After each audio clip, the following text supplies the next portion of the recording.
Je m'appelle Laetitia Plinguet, je suis artiste, peintre, sculpteur, cavalière et surtout passionnée de chevaux. C'est cet animal qu'on retrouve dans l'ensemble de mes œuvres et qui est vraiment le fil conducteur de ma recherche artistique. Alors, les premières rencontres équestres, elles se font très tôt parce que voilà, dans mon village corse et dans le maquis corse, il y avait à cette époque, malheureusement c'est plus le cas, mais il y avait à cette époque beaucoup de chevaux qui étaient à l'état sauvage, des ânes qui étaient en liberté. Donc l'approche elle a toujours été, elle était presque instinctive. Après avoir vraiment la démarche de venir connaître le cheval, la pratique, ça s'est fait à 5 ou 6 ans, mais pratiquement c'était déjà ancré en moi depuis le départ. Oui, j'ai toujours peint par moi-même et avec mes propres recherches depuis petite. Après, bien entendu, j'ai fait une école d'art, donc l'école supérieure des arts modernes de Paris 17e, dans laquelle j'ai développé aussi une partie architecte d'intérieur. Dans ma recherche artistique, donc bien entendu, outre représenter le cheval, c'était vraiment faire passer les différents sentiments qui peuvent être attachés au cheval. C'est un animal qui est à la fois très grand, très fort, mais très majestueux, donc il développe beaucoup d'énergie, mais beaucoup de grâce, qui peut être un animal sauvage, qui peut être aussi un ami très proche de l'homme et vraiment un compagnon. Donc cette dualité-là, je voulais vraiment la faire ressentir aux gens parce que c'est l'essentiel, pour moi c'est l'essence du cheval. Donc en faisant ça, j'en suis venue à épurer aussi mes travaux et à utiliser la toile brute qui a cette couleur naturelle comme fond de mon univers parce que c'est la teinte du box, de la paille, du foin, des manèges, de cet univers du cheval.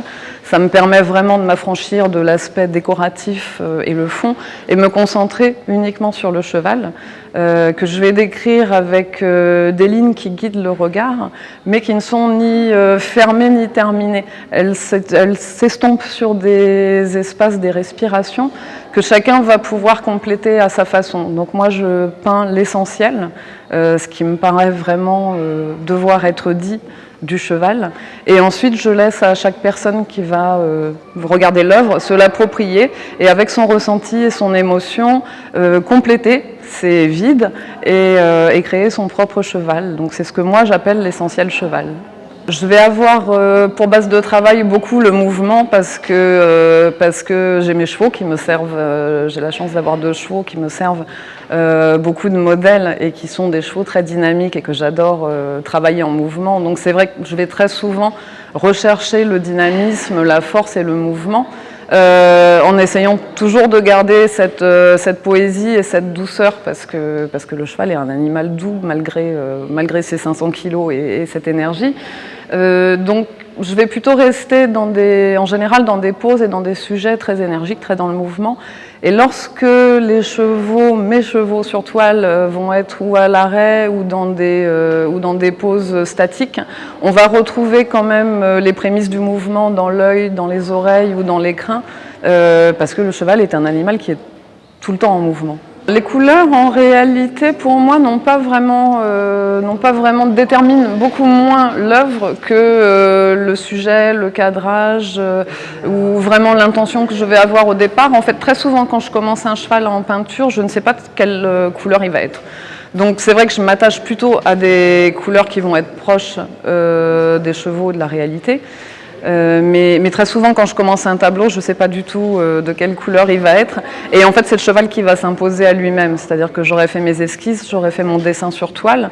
Et en commençant à le regarder, avant de l'habiller de sa couleur définitive, c'est là où je vais décider. Donc je vais poser les ombres. Et là, je vais très vite trouver quelle teinte il doit avoir pour pouvoir s'exprimer pleinement. Mais là, c'est le cheval qui prend le dessus. Et ça m'arrive souvent en peinture.